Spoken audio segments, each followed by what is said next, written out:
Hello friends, welcome to another shot for shot video. This one takes place at Old Trail Golf Club in Crozet. We start off here on number one. It is a par 5. That's Chris Palmer, who you've seen in some of our other shot for shot videos.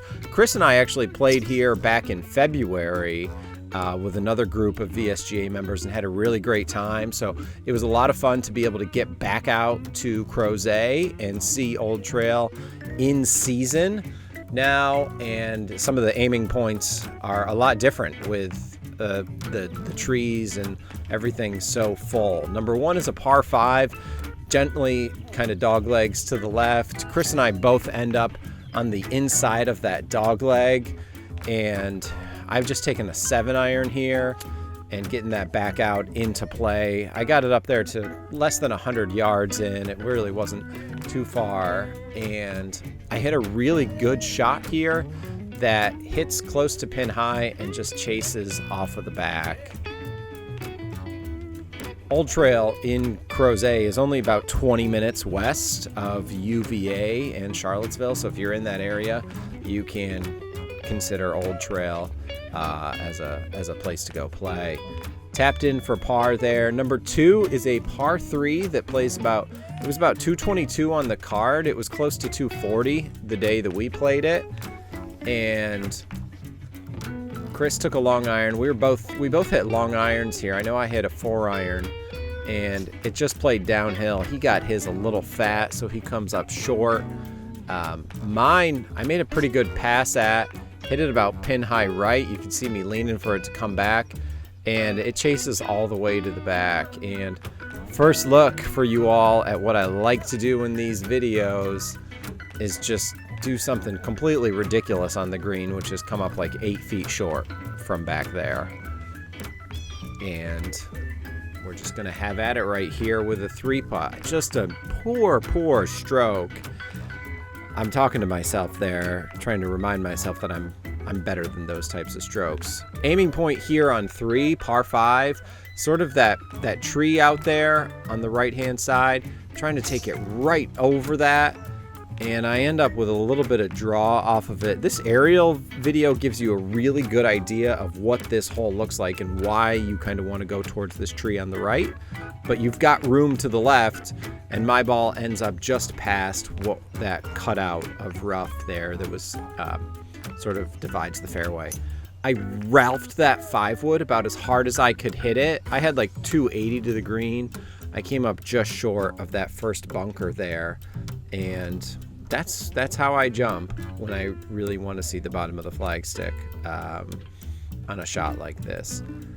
There's, you saw it in the aerial video, there's a bunch of bunkers between me and the hole. I try to just keep my head down the best I can on those and really make sure I accelerate through, because it's so easy to just pop it into one of those bunkers. Real nice 2-putt here after that 3-putt, so got back with a par. 4 kind of mimics number 1 actually, except it's a par 4. And with the trees as full as they are now behind the hole and behind the green, you've lost some of the aiming points that we had when we played it back in February. There's a group here that on the right that's letting us play through. So my aiming point moved even a little bit further to the left because I just didn't want to hit it over by them. I hit 5-wood and left myself with about 135 or so from the center of the fairway.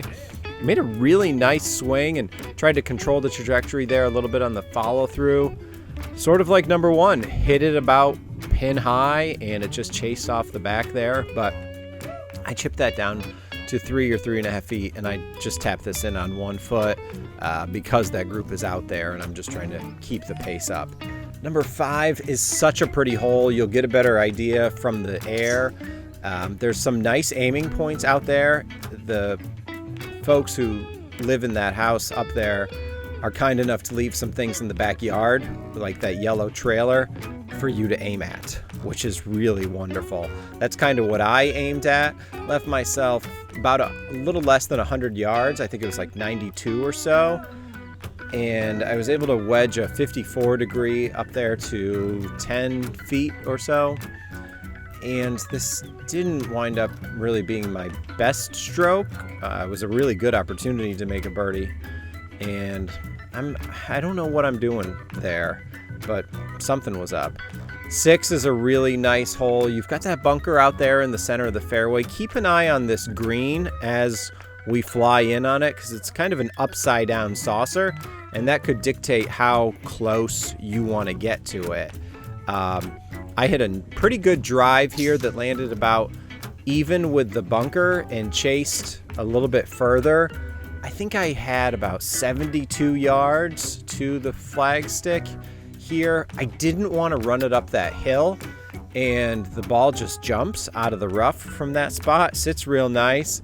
Again, landed it at about a reasonable spot, chased off the back, and just get way too aggressive with that chip, and had 10 to 12 feet coming back to make a par. I really thought I was going to chip in for birdie with that chip, and I was just way too aggressive.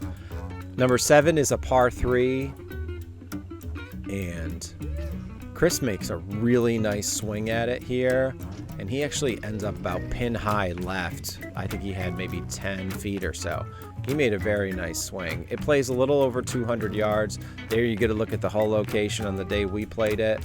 I made a very poor swing here with a 5-iron that ends up short right, and I had a lot of green to work with, but just didn't land it far enough. I think I landed it on the fringe, and I really needed to land it on the green to run it down to the hole. And this just sort of ends up being a lag. It is a really fun front 9 at Old Trail. 3 par 3s, 3 par 4s, and 3 par 5s.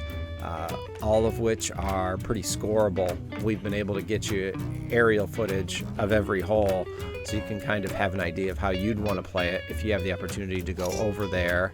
This is such a nice looking hole, number 8. It's a par 5. Lost that a little bit to the right, and I just scrambled over to make sure it doesn't get into the wispy stuff on the right. Most of the time you can find it and even play it out of that wispy stuff. I'll show you that on the back 9. This ball didn't get there. I think I had about 240 to the hole.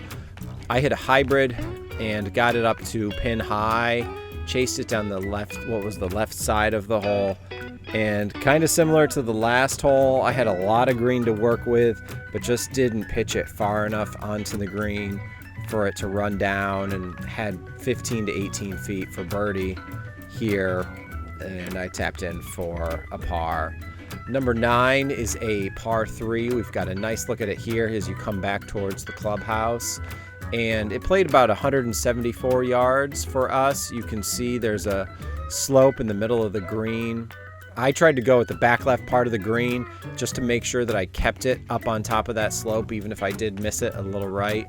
Chris makes a very nice swing that was left of it sort of the whole way. That was the biggest thing we wanted to do, is make sure we got it on the proper tier, and mine ended up past it just onto the fringe, and I rolled this down to about the distance you'd like to leave yourself. I hope you have the chance to get out to Old Trail. They run a lot of specials. Keep an eye on your offer emails that you get from the VSGA, but also call out there and see if they're running anything. They run a lot of great stuff, and I hope you have a great time at Old Trail Golf Club in Crozet.